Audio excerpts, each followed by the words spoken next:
雪媚娘细白软糯，第一口咬到的是特别 Q 滑的冰皮，里面是奶香宜人的淡奶油，裹着好吃的水果粒，酸酸甜甜，口感丰富。冰镇后的雪媚娘口感更佳，一口下去，细软中还带着隐隐的甜意和凉意。首先，我们来准备材料。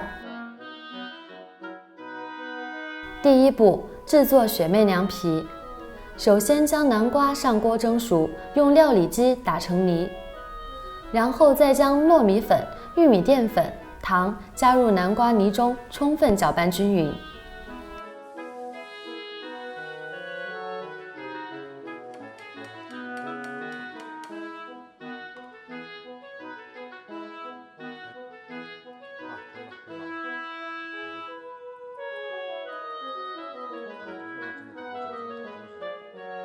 这个时候，如果面糊特别干，可以加入牛奶调整浓稠度。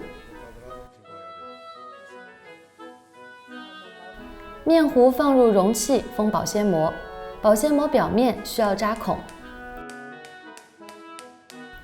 微波炉高火叮2分钟，每隔1分钟搅拌一次，直到完全变成面团。没有微波炉的朋友可以用锅蒸熟。水开后放入锅内蒸20分钟左右，10分钟拿出来搅拌一次，也是最后成面团没有液体即可。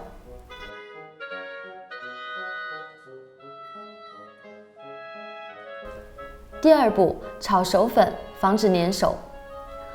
在蒸糯米皮的时候，将20克糯米粉放入锅内翻炒。第三步，填充内馅，造型。糯米皮蒸好后，趁热将黄油加入面团中揉均匀，注意面团很烫手，可以用刮刀搅拌，或者戴防烫手套揉均匀后放凉。淡奶油加糖粉打至小尖角状，将放凉的面皮分成35克一个的小球，在案板上均匀地撒上一些熟糯米粉，防粘。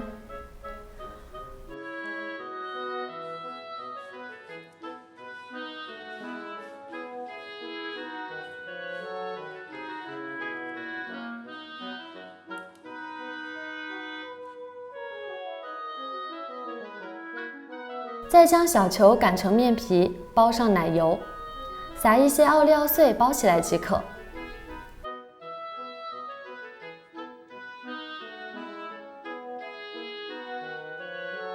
包好的雪媚娘放冰箱冷藏30分钟，口感最好。